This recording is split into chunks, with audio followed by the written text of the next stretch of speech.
नमस्कार दोस्तों, स्वागत है हमारे यूट्यूब चैनल समृद्धि में। दोस्तों, आज का वीडियो सूर्य उपासना से जुड़ा हुआ है। पूजा के बारे में तो सभी लोग जानते हैं, थोड़ा चाहे ज़्यादा पूजा सभी लोग करते हैं, लेकिन हमारे शास्त्रों में महिलाओं के लिए पूजा विधि कुछ अलग बताई जाती है। कोई भी पूजा में महिलाओं को थोड़ा-सा नियम लगाना पड़ता है और नियमबद्ध होकर यदि आप शास्त्रानुसार पूजा करती हैं, तो वो ज़्यादा उत्तम माना जाता है। आज का विषय है, महिलाएँ पूछी थी कैसे हम सूर्य की पूजा करें, क कब तक जल दे दें, क्या-क्या जल में डालें, परिक्रमा कैसे करें? ये तमाम आप लोग के सवालों के जवाब इस वीडियो में मिलेंगे, तो वीडियो बहुत ज़रूरी है और सूर्य की उपासना ऐसी है, जो 10 साल से ऊपर सभी बच्चों को कराना चाहिए। आपके ये एक संस्कार में भी निहित हो जाएगा और अपने बच्चों को आप उन्नति मार्ग बनाने का एक अच्छा साधन दे देंगे। क्योंकि सूर्य की उपासना करने वाले बच्चे कभी कहा जाता है कि नौकरी-चाकरी के लिए व्याकुल नहीं रहते हैं, क्योंकि समय होते-होते उनको नौकरी मिल जाती है। सूर्य भगवान की पूजा करने वाले लोग कहा जाता है, उनके जल में हमेशा देखेंगे आप लोग कि अक्षत डाला जाता है। अक्षत धन का प्रतीक माना जाता है और उससे भी बड़ी बात कि सरकारी नौकरी के लिए जो बच्चे प्रयासरत रहते हैं, अगर वो सूर्य की उपासना करें, मात्र 1 लोटा जल दें, तो निश्चित रूप से उनकी उन्नति होगी।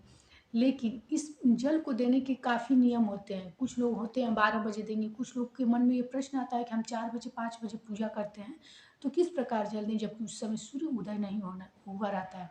इसी सब बातों को आज मैं इस वीडियो में आप लोग को बताऊँगी दोस्तों, तो ध्यान से सुनिएगा और हाँ, एक अगर हमारी वीडियो अच्छी लगे तो एक लाइक ज़रूर कीजिएगा।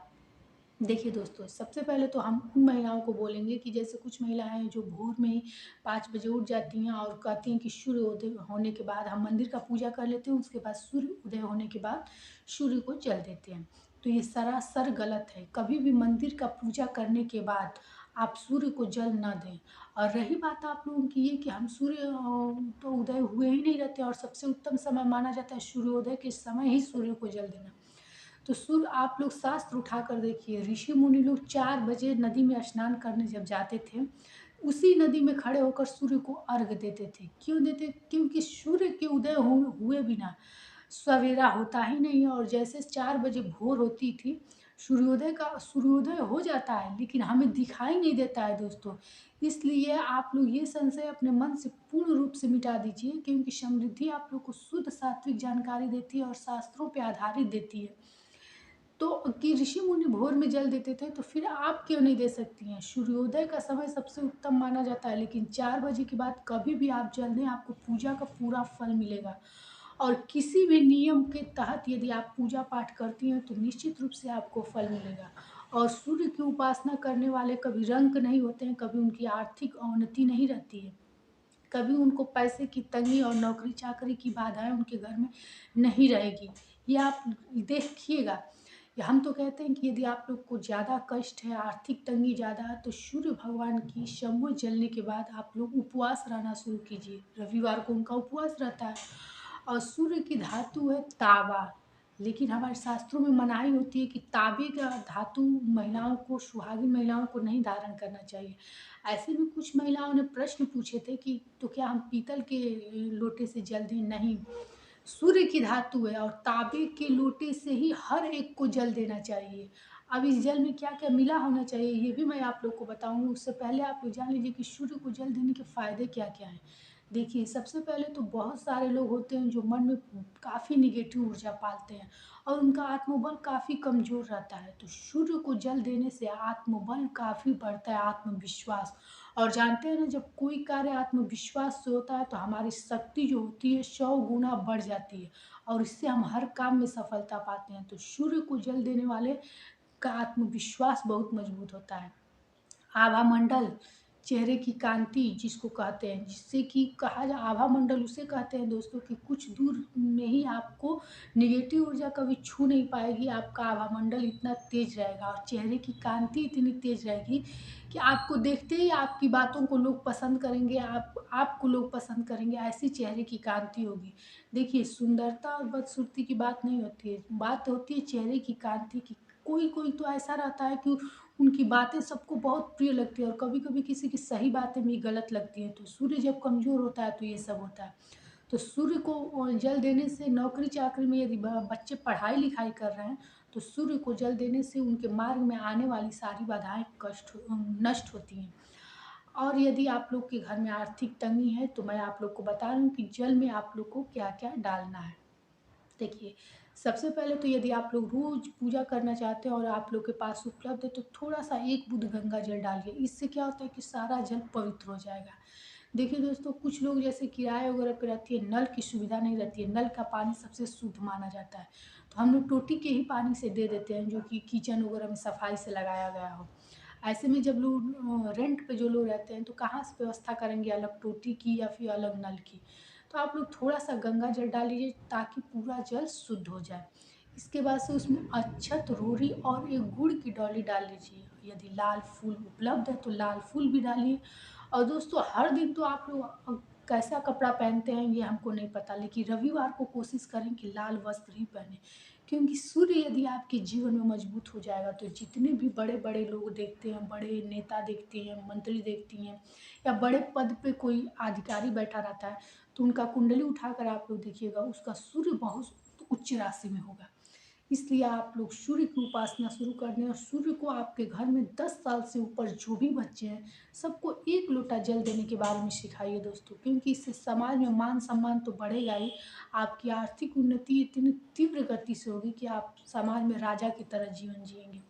और बच्चों में ये अच्छे संस्कार डाल के उनके खुद के हाथों से उनको एक बनाना, अपनी उन्नति का मार्ग उनके में ज़्यादा सकारात्मकता भरना, ये एक अच्छा संस्कार है। इसलिए आप अपने घर के सभी बच्चों को सिखाएँ। यदि वो बच्चे अपने से वो चीज़ तैयार नहीं कर पाते हैं, जैसे लोटे में गुड़ की डौली, अक्षत डालना, तो आप स्वयं तैयार करें और बच्चों को सिखाएँ।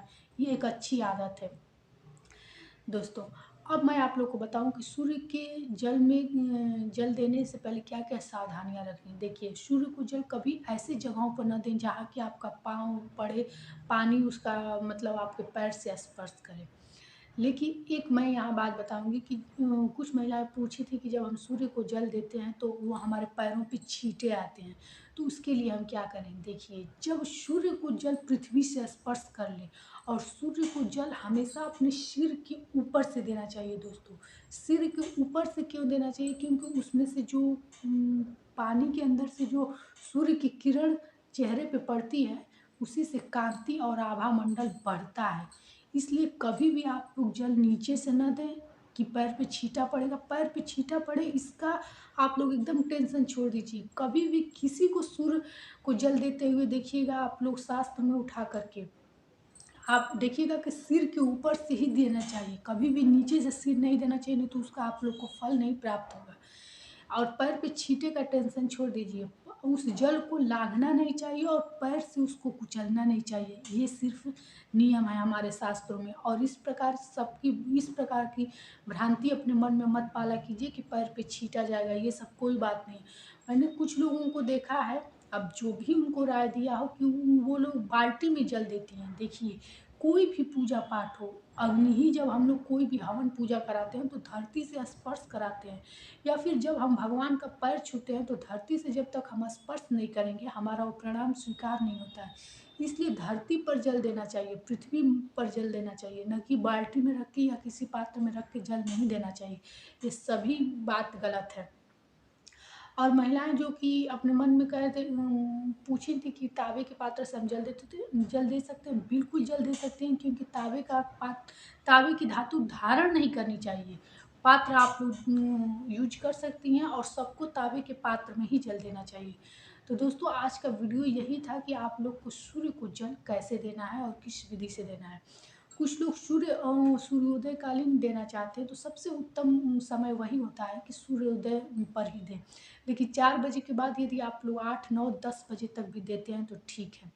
लेकिन देखिए, एक पहर माना जाता है 12 बजे तक की पूजा पाठ कर सकते हैं, तो 12 बजे तक आप मंदिर में पूजा करते हैं, ये भी गलत है। सोचिए कि आप अगर 12 बजे तक आप उपवास रहते हैं, भोग के बिना, स्नान के बिना, तो आप लोग भगवान को भी उपवास रखते हैं, तो कहीं न कहीं ये चीज़ गलत होती है। लेकिन चूँकि एक पहर बना दिया गया है तो कठिनाइयों में यदि 11 बजे, 12 बजे आप लोग पूजा करते हैं तो कोई बात नहीं।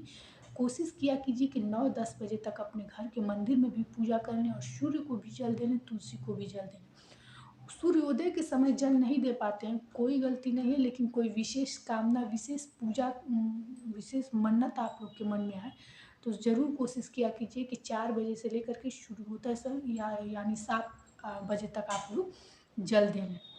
अन्यथा आप लोग 9-10 बजे भी दे सकते हैं। और सबसे उत्तम मंत्र भी जान लीजिए कि क्या है। देखिए, सूर्य भगवान का कोई भी नाम लेकर ओम आदित्याय नमः, ओम सूर्याय नमः और ओम भास्कराय नमः ये भी दे सकते हैं। लेकिन यदि आप लोग विशेष मनोकामना के लिए यदि सूर्य को जल देते हैं तो ओम गृहिणी सूर्याय नमः कहते हुए 5 बार जल दीजिए। निश्चित रूप से आपकी कामना पूरी होगी और आपकी उन्नति निश्चित होगी। तो दोस्तों, आज की वीडियो कैसी लगी ये ज़रूर बताइएगा, एक लाइक कीजिए क्योंकि आपके लाइक से हमें बहुत प्रेरणा मिलता है। और अच्छी लगे तो शुद्ध सात्विक जानकारी समृद्धि की पाने के लिए चैनल को सब्सक्राइब भी कीजिए। फिर मिलेंगे एक नई वीडियो के साथ। जय श्री राम।